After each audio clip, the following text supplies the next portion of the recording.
Hello and welcome to the July 31st edition of Ukraine Without Hype. I'm Romeo and with me is my colleague Anthony Bardaway. Hello. To start off today, Anthony's got a few announcements for you guys, so I'll let him give you the latest on developments here at Ukraine Without Hype. Yeah, hello everyone. So some of you may know from my social media that I've also been working with the Kyiv Independent. So I'd like to make an announcement for one really big thing that came out there recently that I think you should all be interested in. It's a documentary called Uprooted. It was done by their War Crimes Investigation Unit and was an investigation into some of the kids who were kidnapped from Mariupol and taken to Russia. It's very well done, and I do the narration of it voiced and edited out of Ukraine Without Hype Studios. Also at Kyiv Independent, I just came out with an article about my trip to Kherson. Two episodes back, I explained my trip to Kherson in quite a bit of detail. The article is specifically about when we were hit by artillery and the Russian military unit that identified themselves as the ones doing it by posting video of themselves doing it. So give that a look as well. And for some news just about Ukraine Without Hype, I just came out with the newsletter, our monthly newsletter about my writing in that this time was about how the Wagner coup, the Wagner rebellion, however wording we're landing on that, was a sign of how Russia's colonial policies, particularly in Donbass, came back to bite them in the ass. They created a world of warlords, and then they had to deal with a warlord. Also, we have set up a Discord channel that has very been long in coming, but I just turned everything on. So if you would like to chat with us, chat with fellow members, ask us questions, that is now an option. So go to our Patreon, and there'll be a link there, I believe. Also, again, we'd like to encourage you to ask us questions. Every episode, we would like to have more kind of member-generated content. And that is all for the announcements. All right, and with that, we turn to, as usual, our frontline combat update. So we can start off with what's been going on the front lines in Bakhmut.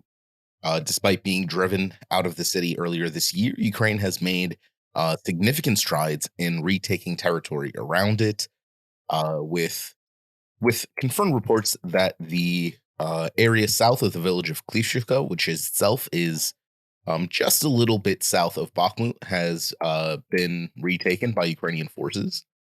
In addition, the village of Andriivka has almost been retaken, and the Ukrainian military is still conducting assaults from the north of Bakhmut. So, as Ukrainian military correspondents put it, the city is semi-encircled, with Ukrainian assaults coming from both the south and the north. Though while the pace of the northern advance has slowed, the pace of the southern advance has not.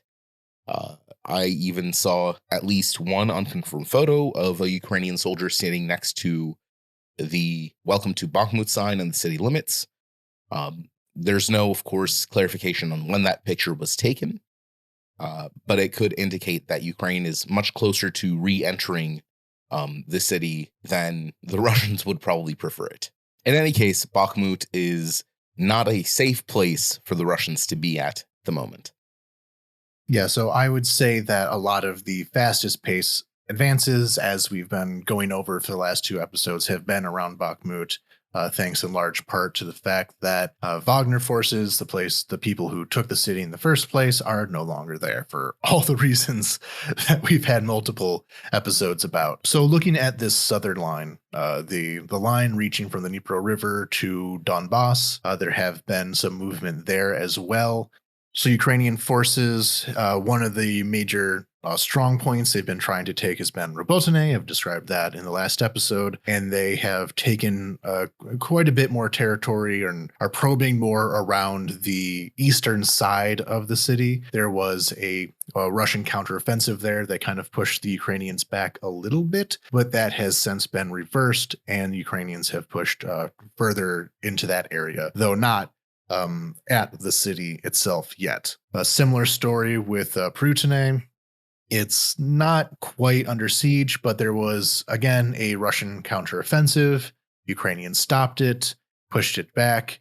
And so the Russian advance in that area was actually kind of turned into a bit of a semi encirclement in the counteroffensive. They pushed just far enough ahead to kind of put them in a weird position, wedged between two rivers that will be hard to assault, but for them to assault as well.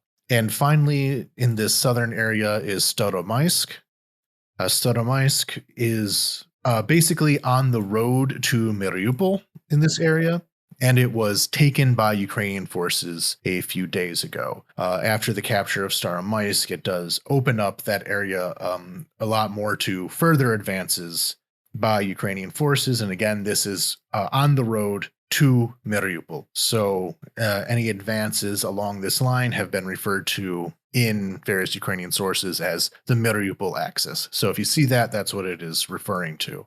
Finally, in the north of the country, there's been a concerted push around the town of Svatove in Luhansk Oblast.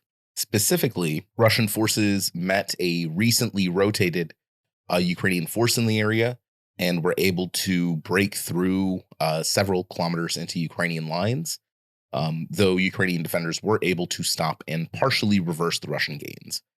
The Russian forces are likely heading for the town of Borova along the Oskil River, which they want to do to make Ukrainian supplies to Kupiansk a little bit more difficult. Well, that's likely their reason for this assault.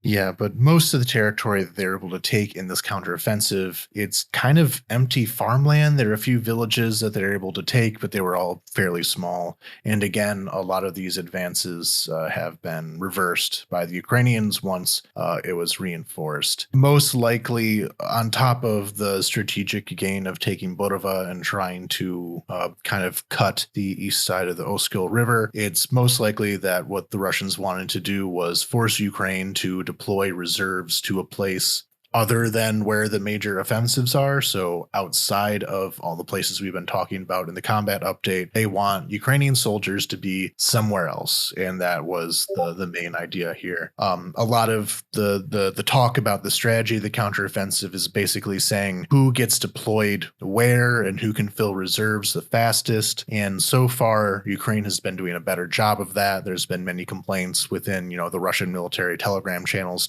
complaining about the lack of rotation. So it seems as though Ukraine has been better at the manpower replacement fight, I guess you can call it. The other theme that we can talk about here is that these same Russian military channels have been talking a lot about how Ukrainians have been very much destroying large quantities of Russian artillery. We kind of talked about this during the Kherson offensive, where Ukraine was able to destroy a lot of these supply depots and things like that in order to slim down the amount of Russian artillery fire. And right now, it seems as though Ukraine is very much targeting Russian artillery pieces themselves.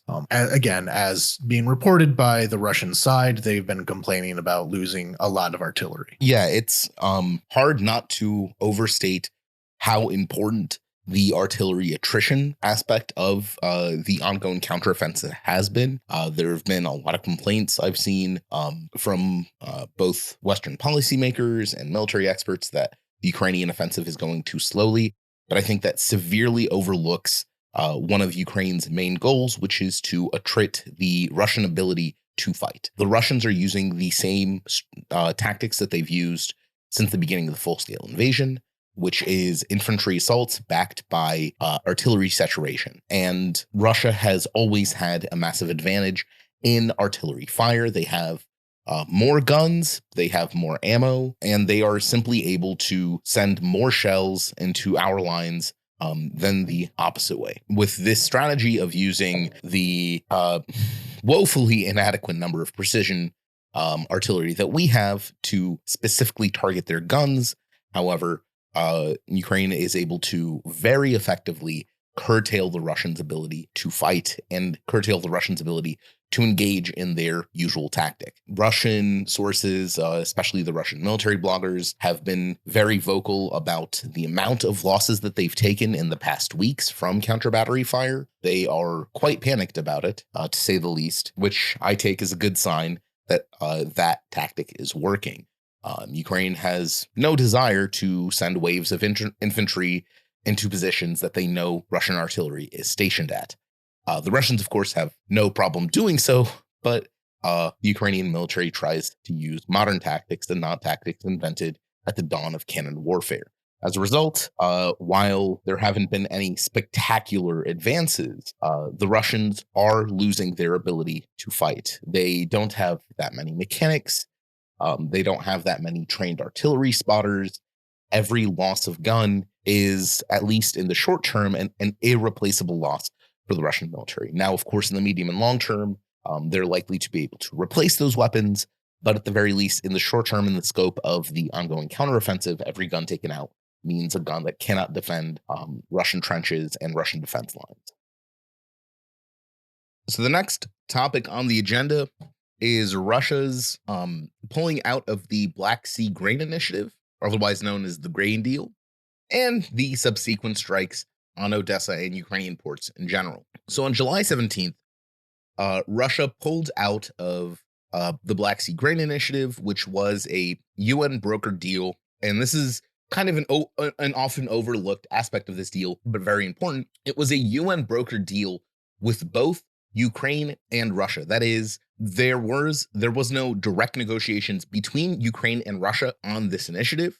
The UN struck a deal with Russia, and the UN struck a deal with Ukraine. What the Grain Initiative, the Grain Deal, allowed Ukraine to do was to ship out grain, as you can imagine from the name, to other countries using a number of cleared, agreed upon ports. This had when the grain deal was initially struck and both sides agreed to abide by it, this had the immediate impact of alleviating a lot of food insecurity concerns that African countries were facing. So if our listeners remember, about a year ago or so, as a result of the Russian blockade of Ukrainian ports, African countries weren't able to eat, basically. Ukrainian grain is very cheap, and it's very cheap on the world market, which allowed for African countries to buy that grain up cheap and feed their people.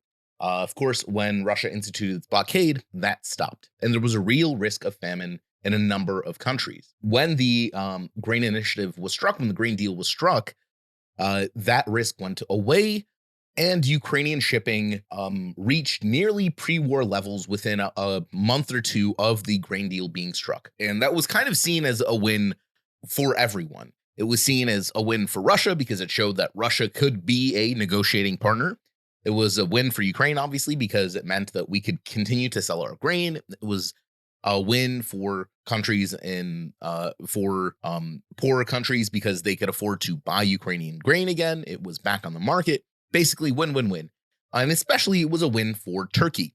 Turkey played a really key role in the grain deal because they were responsible for inspecting vessels leaving the Black Sea into the greater world ocean and ensuring that these ships were really specifically only carrying grain, that there was no military equipment on them, that they weren't being used to smuggle weapons or ammo or anything like that. It was just grain.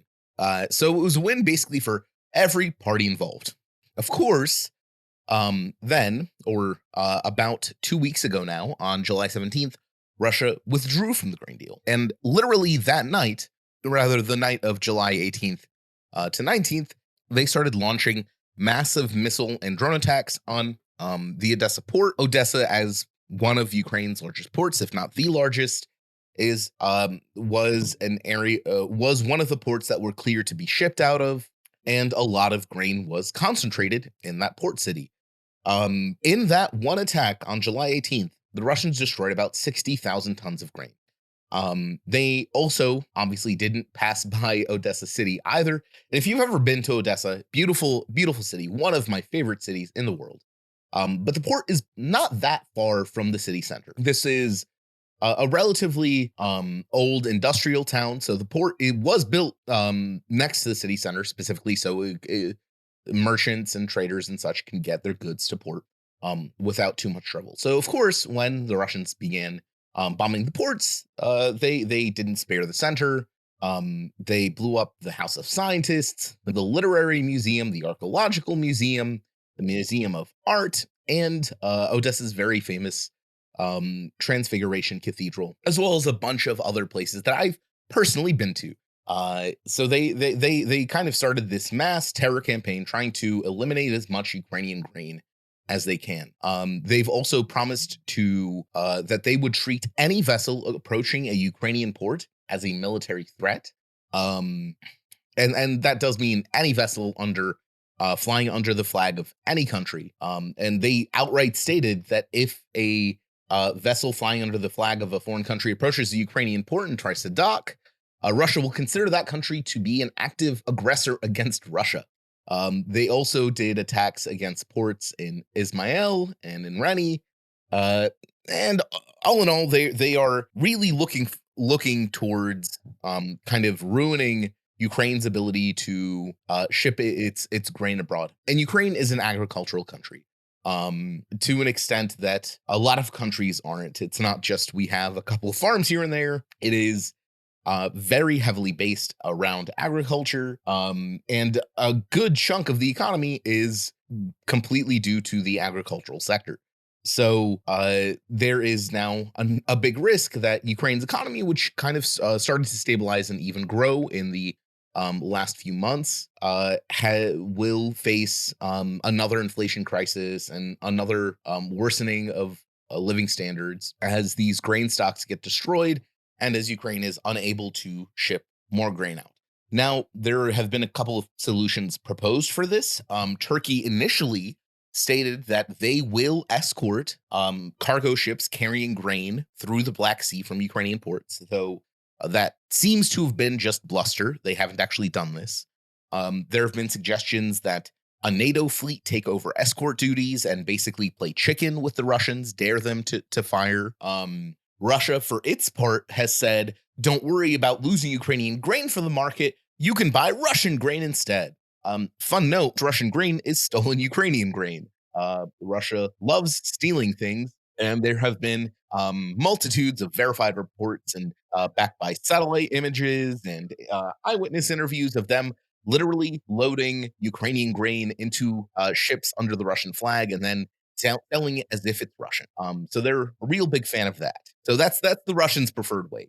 Of course, they like, but all of this has not really gone unnoticed by the rest of the world, and specifically by the African countries. There's been a lot of hubbub around Russian-African diplomatic relations in the past days. A recent Russia-Africa summit where a bunch of African leaders met with Vladimir Putin. South Africa even invited and then disinvited Putin from a summit, despite the fact that South Africa is a signatory to the International Criminal Court and Putin has an outstanding ICC warrant, meaning that if he visits any country that is a party to the ICC, they are obligated to arrest him and render him to The Hague for prosecution. But that hasn't happened. Russia has really made a lot of inroads in Africa. So African leaders themselves have not been too happy with Russia's withdrawal from the grain deal. Specifically, the current head of the African Union, the president of Comoros, Azali Assoumani, literally said that he will bring this up personally with Putin in St. Petersburg, and that African leaders are generally trying to convince Putin to stop the war so that the grain can flow again, because for them, this is often an existential risk. When we talk about famine as a result of the lack of access to Ukrainian grain, this isn't an exaggeration. This is something that we already saw the start of when the full-scale war broke out. On the point of Russia, Ukraine, Africa relations, we are kind of putting together something about that, so we're not going to go into too much detail, but that summit did conclude, and it seems as though nothing came out of it.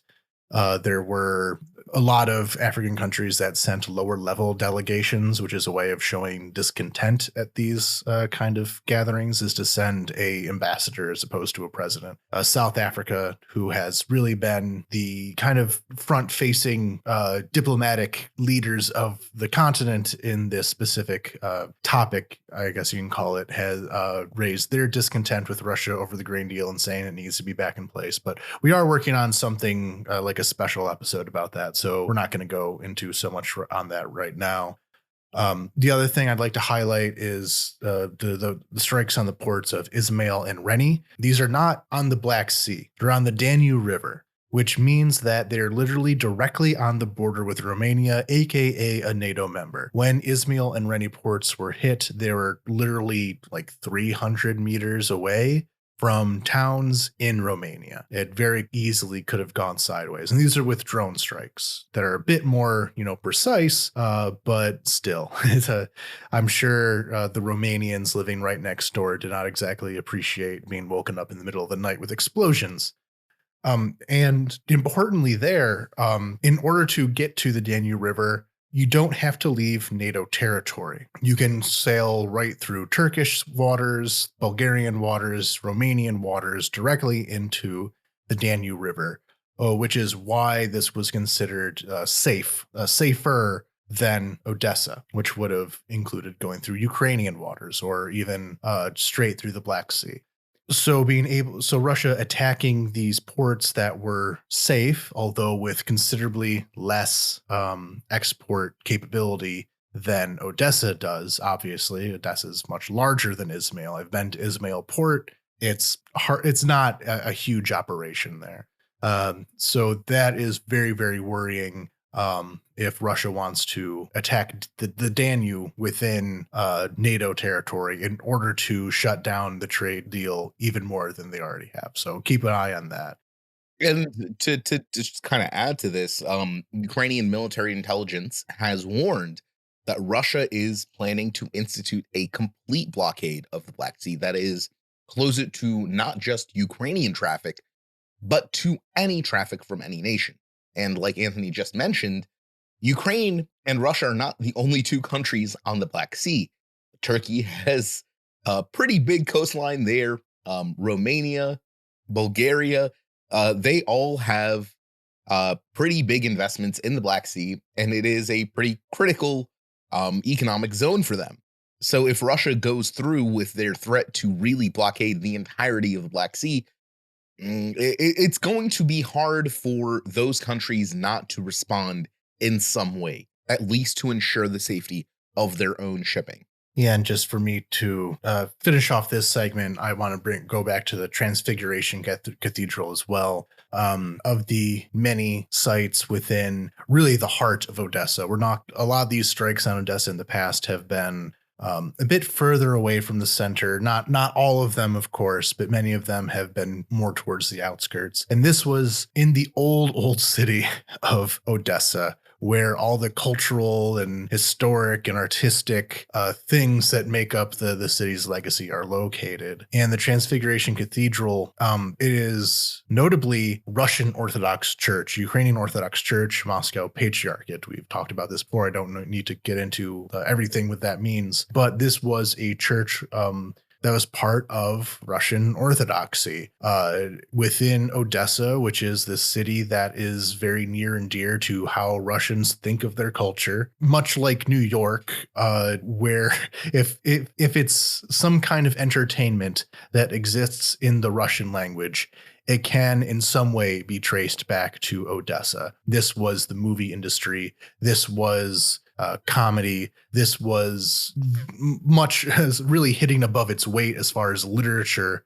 And so a lot of Russians think of Odessa as an important part of their culture, both in the sense of Russia, the country, and just the linguistic milieu that Russians exist in.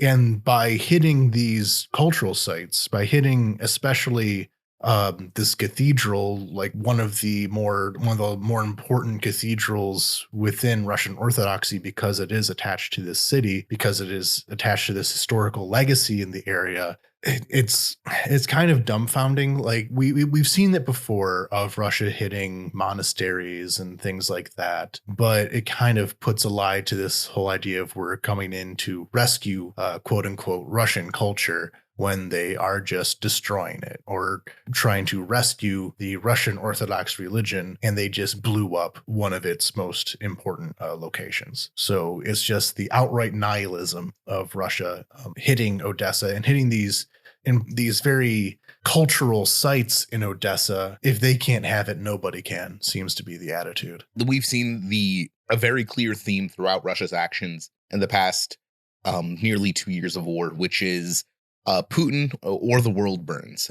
They are unafraid of ruining anything if it doesn't bow down to their little dictator. And they're happy to do it, and then they'll lie to your face and call it liberation on the ruins and bodies of all of the people that they murdered. And now to move on to I hesitate to say happier topic, but let's just call it a change of pace. We'll be talking about a very famous figure that I think anyone who has paid even the slightest bit of attention to this conflict is familiar with, and that is a Russian citizen named Igor Girkin. Anthony, who is Igor Girkin, and why are we talking about him?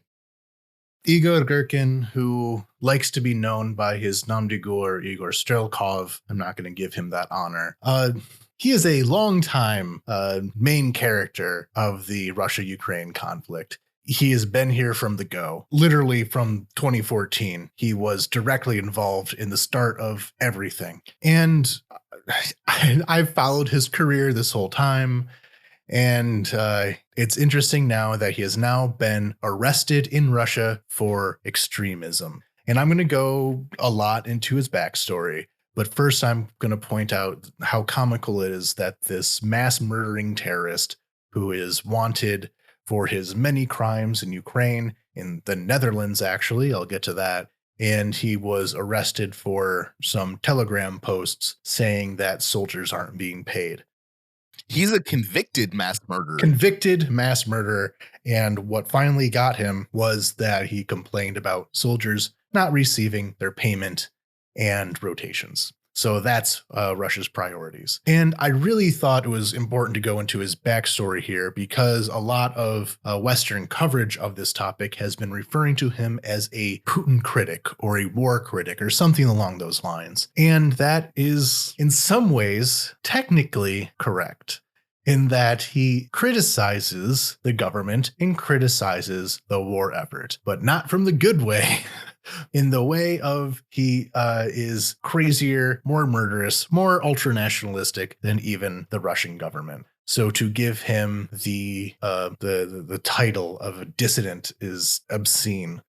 One of the original mill bloggers, this very apparently quite influential kind of cast of ex-Russian military officers and experts who will comment on the progress of the Russian offensives and the Russian invasion from a kind of materialist military perspective. So often, one of the reasons they've gained this reputation is because they will provide not an unbiased view, but a more reality adherent view of how the Russian efforts are going. And Girkin was one of the first to really nail that down, one of the first to create this subculture in the first place. Yeah. So let's get into who he is, what he has done, and eventually why he was arrested. And I would like to start this out by saying that a lot of the descriptions of Russia, when done in biography form, focus on Putin. Russianology is Kremlinology is Putinology. They want to go into the particulars of his mindset, his upbringing, his family history, his history as a kind of low-level KGB functionary to mob kind of connection with the government. But the problem with that is that Putin's governing strategy has been one of strategic ambiguity, of not very often saying what he actually wants, not actually saying what his ideology is, not really doing things you can point at of saying this is what Putinism is, and instead kind of left a lot of the function of the state, a lot of the function of the ideology building to a lot of these entrepreneurial nationalists, you can call them, people who are given enough leash to kind of go off and do their own thing under the auspices of, the Kremlin masters, never challenging the Kremlin itself, but being able to kind of think of things on their own, start their own problems, solve their own problems. And a lot of these people have done it, like Prigozhin, who we've been talking about for several episodes. They often get undercovered, their ideologies, their motivations, what they have done. And I think that looking at the career of Igor Girkin is more demonstrative of what modern Russia is than even looking at Vladimir Putin. He has always kind of been in the background. He's kind of Forrest Gumped his way through the Russian history of the last 30 years. So if we look back, he really began his career as a member of these ultra-nationalist, far-right neo-Nazi student movements in university. He was a member of history groups. He was a member of historical reenactment groups. He was a monarchist. He was a supporter of the white forces in the Russian Civil War, things that have become much more apparent now. But if you were to explain this to people in the 90s, the 2000s, even the 2010s, it was always kind of in the background and not always readily seen. But he was one of these people within this ultra-nationalist milieu that has now really kind of captured what it means to be Russian. So that's where he started, within these student groups, within these kind of historical reenactment groups that were just romanticizing the Russian Empire, the Russian monarchy, the ideals of autocracy, nationality, and orthodoxy. But then he started at this newspaper called Zavtra. Zavtra was, again, this very right-wing, ultra-nationalist monarchist newspaper. And he did it with Alexander Borodai and Alexander Prokhanov. You will remember, you may see these names elsewhere. Borodai was another person who was a high-ranking member of the so-called Donetsk People's Republic. He was prime minister for a period of time in the Donetsk People's Republic. While Alexander Prokhanov is a Russian nationalist writer and one of the kind of brains behind that whole ideology. So at Zavtra, we see kind of the initial formation of what would become the Donetsk People's Republic. It was not done in Donetsk. It was done in Russia in the 90s by these ultranationalists. Like the people literally responsible for the creation of the DNR. This is their origin story. So from there, Girkin and Borodai, they became involved in the Transnistria War. Again, we've talked about Transnistria before. It was a region within Moldova that tried to break away in the early 90s because basically the local branch of the Red Army stayed in place and refused to become part of Moldova. So this strip of territory still occupied by Russian forces. And they fought in this war. They fought in order to prevent Moldova from being a separate and independent country from Russia. Shortly after the Transnistria War,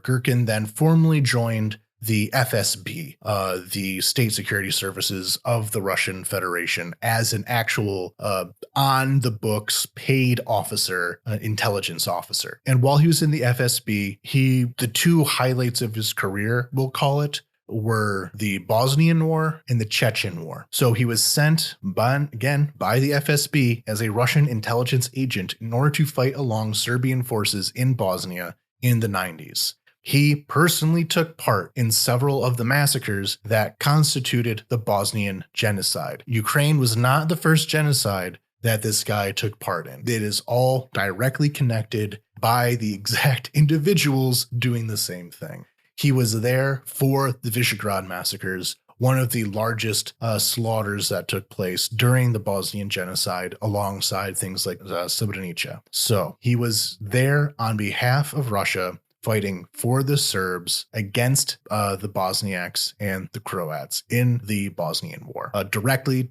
involved pulling triggers. And that was a major part of Russia trying to hold on to its, within kind of Russian studies, there's this thing called the near abroad. It's kind of a dated and kind of offensive term, but it refers to the countries that directly border Russia and that Russia has seen as its right to interfere in, such as, for example, Ukraine. But by supporting Serbia in this way, it was really kind of exerting its authority within a traditional Russian imperial sphere of influence, kind of 19th century thing. So after the Bosnian War, which, again, many massacres, which this guy took part in, he was later deployed to the Caucasus. He was a FSB officer in Dagestan leading up to the Second Chechen War, and also fought in the Second Chechen War as a torturer, as an intelligence agent. He was directly blamed, I should say, for the specific disappearances of several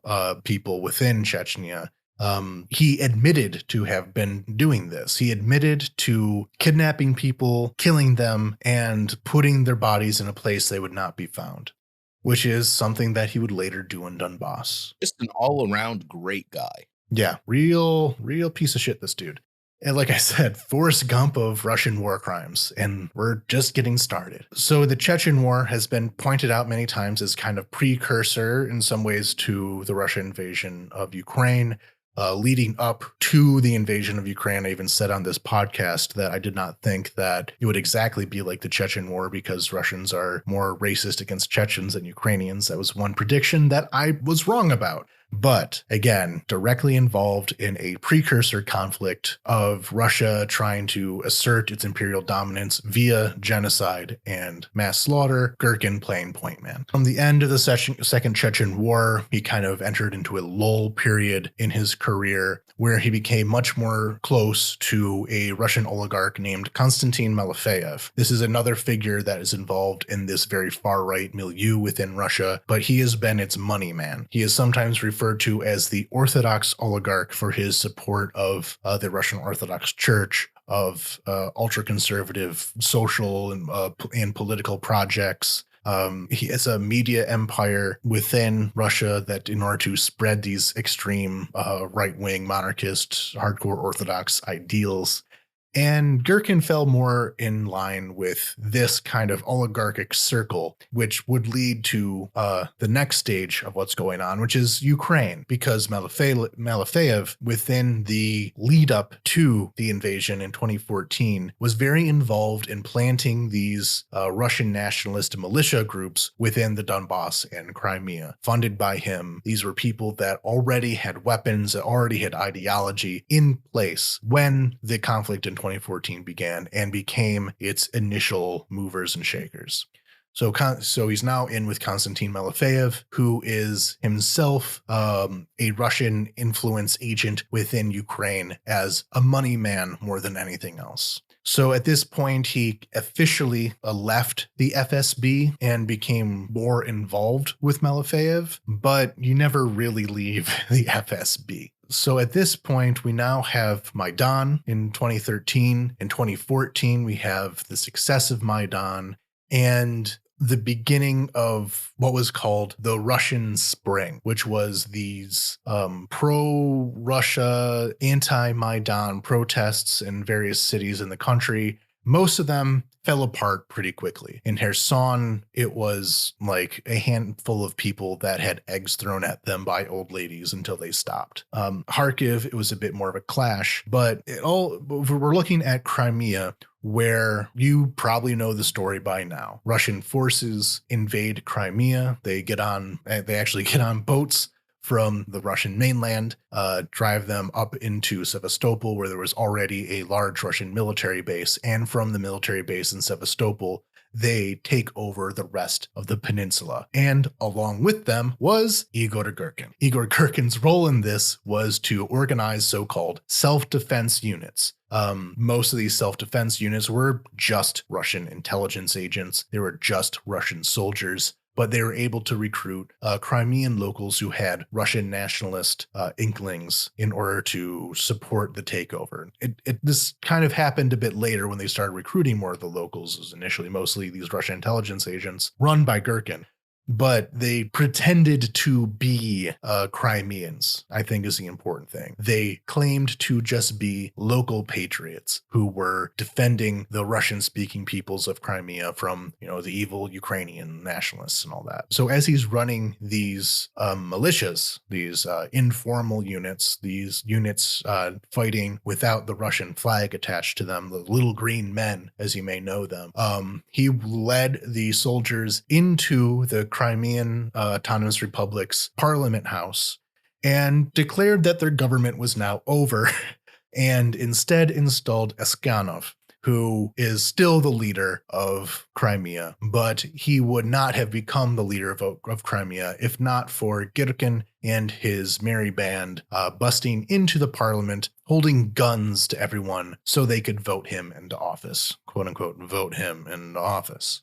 So there we have Girkin at the very start of the conflict of Russia against Ukraine with this invasion of Crimea. But then he's later deployed to Donbass, to Donetsk Oblast specifically, where he again tried to do this thing where he would take his Russian soldiers, Russian intelligence officers, and pass them off as local Ukrainians. And looking backwards, he actually pointed out that if it wasn't for him entering Donbass, the Donbass War would never have happened at all. To quote him, "After all, I pressed the launching trigger of the war. If our squad did not cross the border, at the end all have been finished as in Kharkiv or Odessa. Practically the flywheel of war which lasts until now was launched by our squad, and I bear personal responsibility for what is happening there." Again, Russian intelligence agent attached to these Russian ultranationalist units in Russia, not working for Ukrainians, a Russian, saying that he bore personal responsibility, not a civil war, an invasion. And it bears noting that he isn't saying this as a confession. He isn't seeking redemption when he said this. He's saying this to take credit for starting the invasion. He believes it is an unambiguously positive development, and he is proud to have kicked off, arguably, a chain of events that has led to the full-scale invasion. This is something that he wants to make sure he gets credit for. Oh, absolutely. If I gave the impression that this was a mea culpa, not at all. He is very proud of the fact that he, the Russian intelligence officer, started the war in Donbass, not local people of Donbass, a Russian intelligence. I cannot repeat this enough to whoever wants to hear it. Just a Russian operation. So he leads his force to Sloviansk. Sloviansk is currently one of the headquarters of the Ukrainian effort of the Ukrainian defense of the Donetsk region. At the time, though, it was really the first city to fall to the Russians. When Igor Girkin led his forces into Sloviansk, there is very minimal in the way of a Ukrainian military presence there. There's very little in the way of a Ukrainian military presence anywhere in Ukraine at the time, actually. It was in large part demilitarized country in 2014. So he goes into Sloviansk, initially not extremely contested by anyone because there's no one to do the contesting, takes over the city government building and declares the creation of a Donetsk People's Republic. Again, he's the one that declared this. He led the effort. A Russian intelligence officer declared it. The excuses of Russians are being repressed, the Russian language is being repressed. The guy who literally admitted to starting the war, like, clearly this wasn't a consideration for him. The consideration was to stop the Maidan and promulgate this crazy, like, proto-fascist ultra-nationalist ideology. It has, like, nothing to do with the commonly cited, oh, the Russians were being repressed, or the DNR wanted to bring back communism, which is quite frankly so delusional that I struggle to see how these people continue existing. But no, it's just literally a Russian spy who said, hey, I think great Russia should all be reunited, and we're gonna start here. Yep. And keep in mind that before this happened, the Donetsk was mostly an issue of protests and counter protest. It hadn't become super violent. There'd been clashes, but it hadn't become super violent yet until he took Sloviansk and declared the creation of the Donetsk People's Republic. So from that point, the Donetsk People's Republic mostly consisted of Sloviansk and, interestingly enough, for a brief time, the nearby city of Kramatorsk, because that never fully was under their control. It's just interesting to think of that, considering that those are now firmly Ukrainian-controlled cities that Russia is trying to take. That's where it started, not Donetsk City, not Luhansk City, but Sloviansk City. And during his rule, he led these tribunals. And a tribunal was basically in the Stalinist sense of the word, where he would have a group of his officers who would sit in front of a committee, bring someone in, you are accused of being a Ukrainian nationalist, okay, you're now shot. A number of people were executed, although it's hard to say exactly how many. It wasn't a huge number, but because this wasn't a very long period of occupation. But the very first thing that Russia did when it decided to take over a place was start the executions. Again, another thing we see now. So that began the war in Donbass. Ukraine began its efforts to retake the city, and they eventually did. A lot of this was done by, these volunteer units because the Ukrainian military wasn't fully up to snuff at the time. That's a kind of a separate topic. But then the war begins with the Battle for Sloviansk, which Ukraine wins, and Girkin leads the column out of Sloviansk back to Donetsk. And that is, again, another one of these moments where if he had not successfully led this convoy out of Sloviansk and kept the DNR alive, that probably would have been when it died. Another thing that he takes credit for, which, true. So for this time, he was kind of the generalissimo of the Donetsk People's Republic, and to an extent, Luhansk as well. He was the Russian leader of the quote-unquote separatist forces within the area, which were, again... Or as I prefer to refer to them, puppet authorities, because as this is proving, they were literally authorities set up to be puppets for the Russians. Precisely. But as time goes on, he becomes more unreliable. And that really comes to the fore in July of 2014, July 17th, specifically of 2014, when using a Buk anti-aircraft system provided by Russia, the DNR forces shot down an airliner, Malaysian Airlines Flight 17.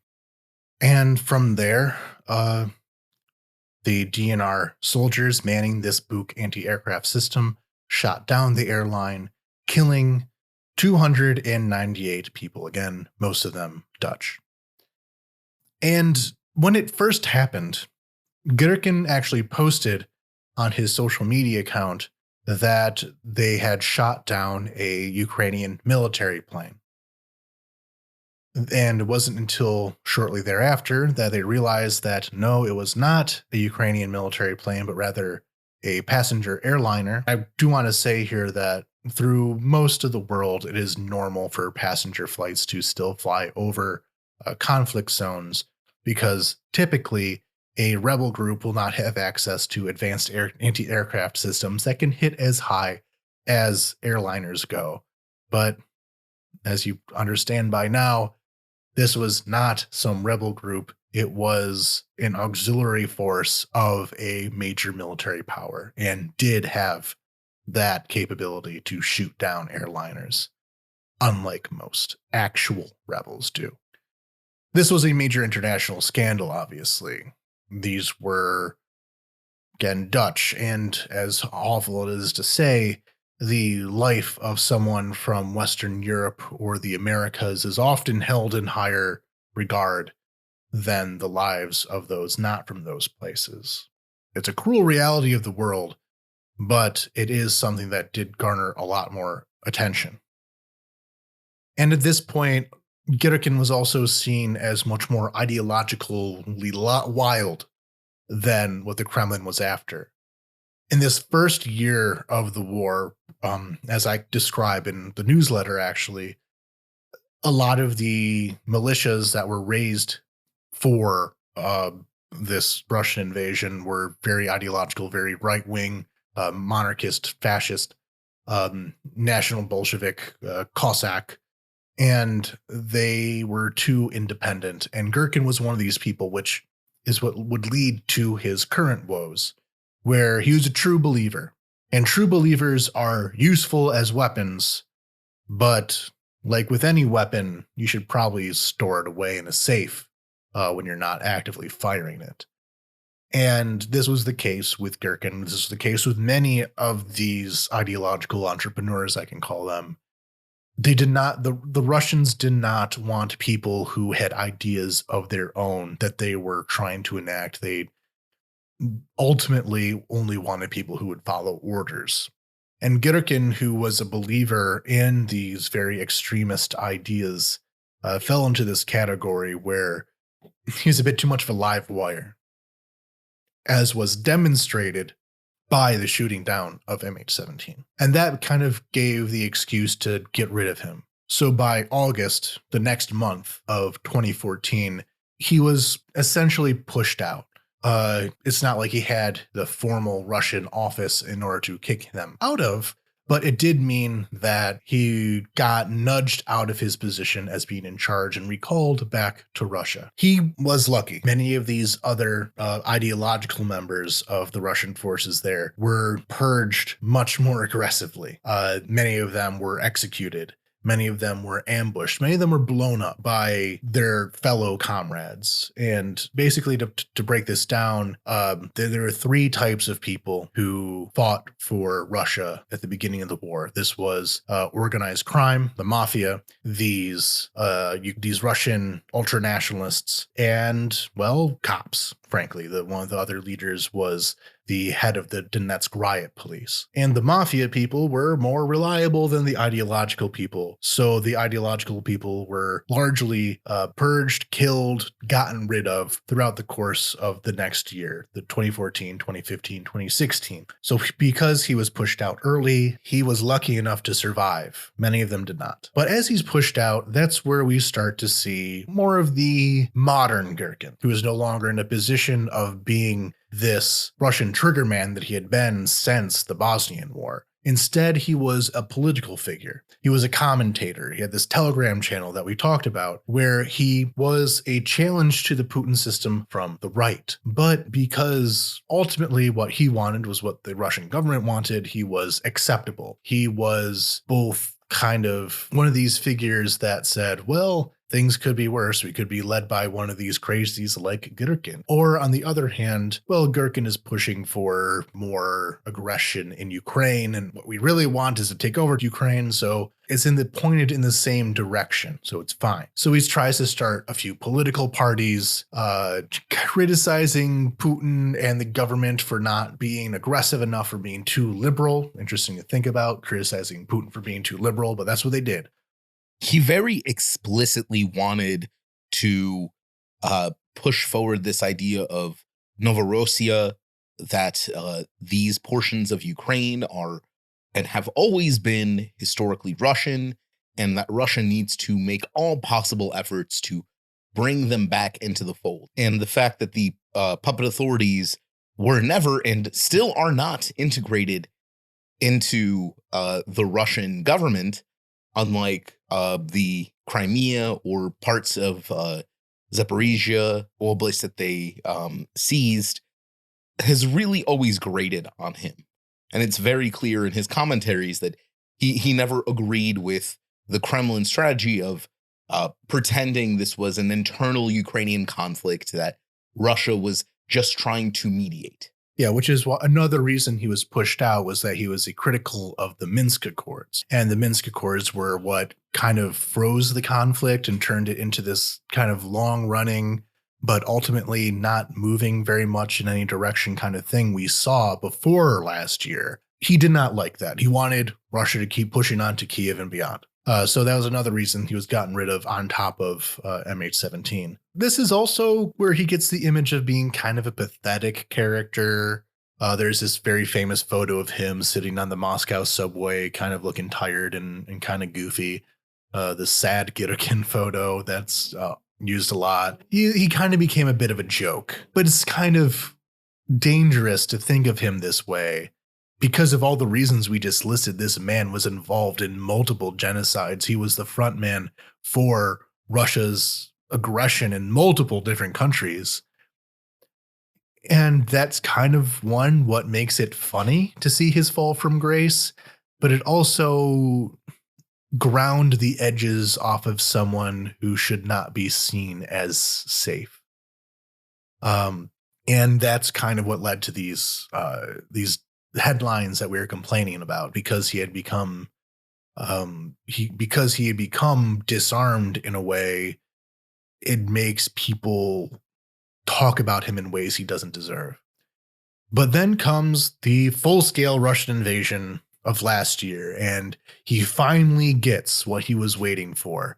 He puts a pause on criticizing Putin because Putin's finally doing the thing that he wanted Putin to do and kind of commit everything that was possible to take down Ukraine and absorb it completely into the Russian Empire. But that didn't last long, because eventually he saw the failures of the Russian military. He saw how corrupt it was. He saw like the many, many mistakes and all these things that we've been talking about for the course of the invasion, that the Russian army just isn't meeting expectations. And from that, he became a Putin critic again. He became one of the main critics of the Russian Ministry of Defense, of the army, of saying that they're doing all these like pathetic things rather than committing fully to their fascist genocide, and instead of getting distracted with their petty mafia stuff, which is always, the great struggle within the Russian soul between, do I steal the gun or do I use it to murder someone?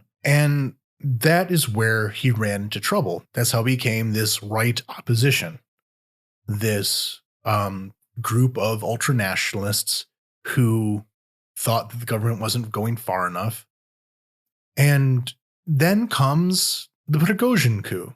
The Wagner coup happens, and actually, Girkin is very critical of it. He calls them traitors. You don't actually fight against Russia. You can say that Russia is making mistakes, but you don't actually take up arms against the Russian army. So in some ways, he was on the side of the government there. But because of this coup, now Putin is very paranoid. Now the Ministry of Defense is paranoid. Who is going to be the next who's going to be the next Prigozhin? Who's going to lead the next coup? Who's going to lead the next rebellion? Who's going to convince people to go against the government because the government isn't effective enough? And so he gets brought up as this person who's going against the state, and he gets arrested, as we said. According to leaked documents, this is part of a broader purge of the right opposition within Russia. There's a broader of people of these military bloggers, quote unquote, in order to zip the system up. And this is what really gets to my point here, as far as what we have to look for in the future. Like I said, the Russian system has been built upon these ideological entrepreneurs, these people who are given enough of a lead to figure things out on their own, because quite frankly, the Russian system itself is too inflexible to figure things out on its own. Putin knew this. Everyone within the Putin system understood that the Russian government is not a very agile creature, and it needed these people like Prigozhin, like Girkin, who could go out and do things on their own. And that will no longer be the case. The era of the ideological entrepreneur is over. And since that is what the Putin system has been made up of, what comes next? This is quite literally the end of the Putin system. Combine this, of course, with the much more consequential thing of taking down Prigozhin's empire. Prigozhin was, the poster boy of this form of governance. But between that and this, what we knew before is no longer there. What will come out of it is yet to be seen. But the fact that the reason this system existed in the first place was because the Russian government was incapable of acting on its own, that's not going to be fixed. What we'll be seeing is kind of a further demand that people are loyal with the Russian state line, that are people who are not as independent. But at the same time, talking about last episode, the creation of, regionally directed militia groups of private military companies, mercenary companies. This is a tension that I don't know how will be resolved. This tension between trying to offload the responsibilities of state violence onto regional leaders with this simultaneous push to take away the independence of action of sub-leaders. I don't know what will happen. It'll be interesting to watch, but I have a feeling it will be very, very ugly. But during this arrest, there was another figure that was arrested as kind of as a bonus, which was Pavel Gabarov. Pavel Gabarov was part of Girkin's network, the Angry Patriots Club, it's called. And he himself was a former Donetsk People's Republic active militant guy. I don't know what to call him. He wasn't exactly one of those scarier ones, but he was a self-declared people's governor of Donetsk. A weird figure. At one point in his life, he was a Santa. If you wanted someone to play Grandfather Frost for New Year's, you would hire this guy. He would dress up. He was a mall Santa. He had a mall Santa company before Russia came in. But he was a Russian neo-Nazi in Donetsk, who is a member of the Russian National Unity Group. Not one of the more important members. He was pushed out very quickly. At one point, someone tried to kill him in kind of an internal struggle, but he was part of this DNR veteran / neo-Nazi / right opposition in Russia. He was arrested as well, protesting against the arrest of Girkin. Yeah, we'll be paying attention to this story as well. As you probably were able to tell, this is a topic that I'm very much invested in.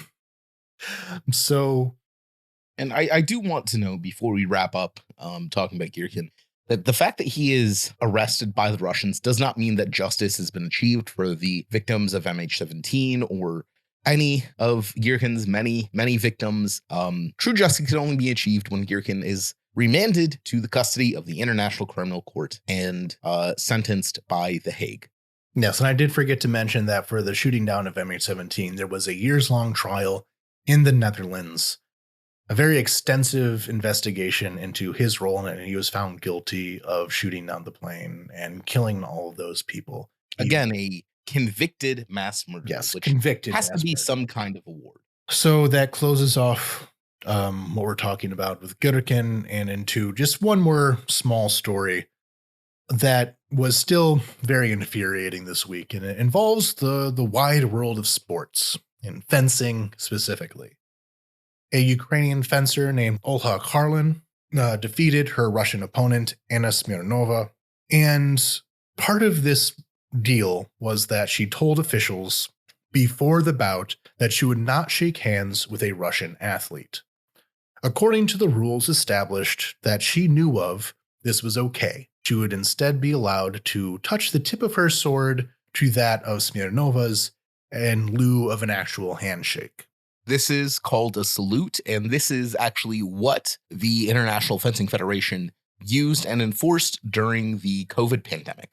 So not only was touching the tips of your blades accepted, it was mandatory during COVID, because obviously handshakes really brought the athletes a little too close together.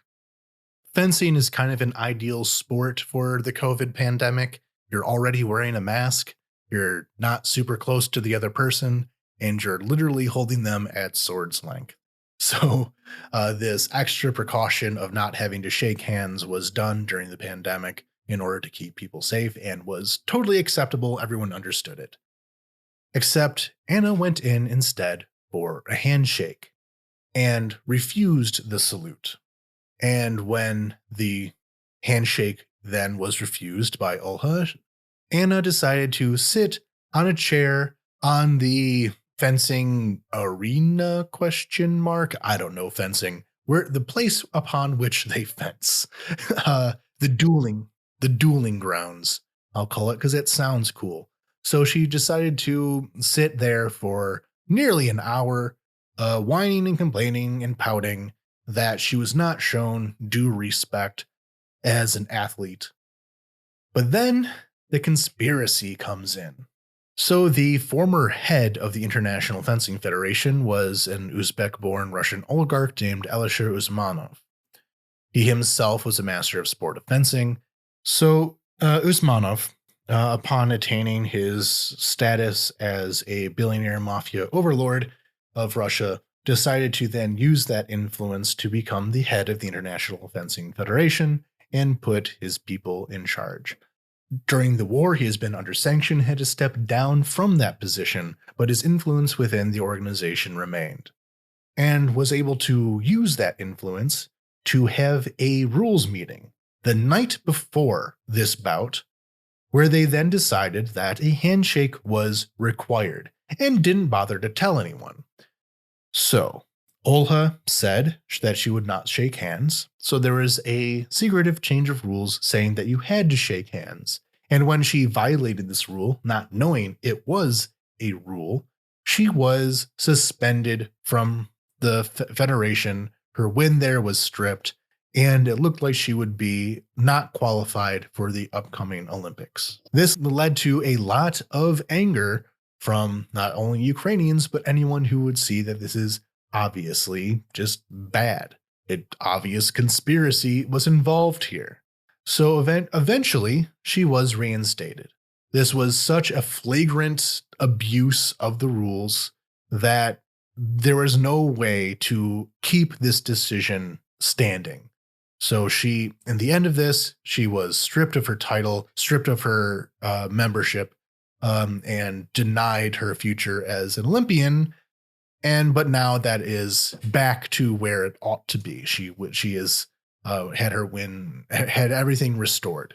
And in a very surprising for the International Olympic Committee turn of events, the IOC, which is widely known to be one of the most corrupt bodies in the world, and we exist in a place where the Russian government is there. So that's saying quite a lot. The IOC personally confirmed that she was qualified for the Olympics in a letter. To my knowledge, this has never been done before. The IOC, that is the ruling committee of the Olympics, have never personally told anyone that they are qualified or not. That's usually up to the rules and conditions for qualification. But Olga was personally given this letter by the IOC telling her she qualified, just to show you kind of the scope of how resonant this scandal was pretty much globally.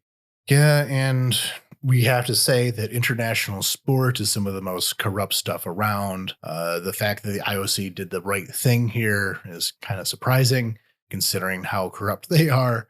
FIFA's corrupt. Everything in international sport is super corrupt. Russian oligarchs have bought their way into important positions in many different sports. This is not restricted to fencing. It is all over the place. And it is also a highlight of how incredibly integrated the Russian oligarchic class was integrated within the West, that they were able to obtain these positions in, well, Switzerland. That's a whole other thing there. They're able to obtain these positions within these important international bodies. These are not people who were pariahs, as much as Russia likes to complain about how they're treated unfairly. They were in charge of so many things. It's an absurd accusation considering how heavily integrated Russia was with the West. One of the many, many problems, and one of the many, many things that has led us to this current moment in time. But with that, we've reached the end of our headlines for you this week. Thank you very much for listening, and please subscribe to us on X or whatever other social media you use. Feel free to... I refuse to acknowledge it as X. Please subscribe to us on Twitter. Like us, review us, thumbs up, 5 stars, all the things. And if you like our content and you want to support us and you want us to do more of it, please, if you can afford it, feel free to throw us a couple of bucks on Patreon, where we have, as we mentioned at the beginning of the episode, recently launched a members-only Discord for our listeners to go and interact with us directly. If that's something you're interested in, please keep that in your thoughts. And again, thank you very much. And to thank our Patreon subscribers, thank you all very much to Deborah Grazer, Will Stevens, David Shepard, Dawson, Giorgio, Ivanika Kratskaya, Michael Drucker, Anna Karen Person, Anonymous, Devi, Etienne, Jan, Jenny Louise, Justin Devendorf, Kevin Albritton, Michael Wickman, Mike Perone, Sam Toman, Shieldwall, T. Bart, Adam Poppenheimer, Ada McDonald, Alex Grochmel, Anastasia, Barbara, Big Rob, Captain Technical, Chris Bennington, Crystal Burns, Daniel Spring, David Wall, Emily Bavona, Eric Honold, Grace Krause, Had to Laugh, Jacob Hoem, James Wise, Jerd, Julia Lindsay, Laura De Leon, Levy Grove, Marguerite, Matt Miller, Melissa Koselko, MJ Noster, Anonymous, Noam Hart, Paul Bailey, Randy McNerlin, Sandra Bongers, Sanjay, Scott Berry, Scott Gengris, Scott Tuckuk, Steve Bien, Stuart Akers, Thomas Sobiek, Veronica, and Victoria Leontineva. Thank you all very much for your support. You are what make this all possible. And until next week, Slava Ukraini. Heroям слава!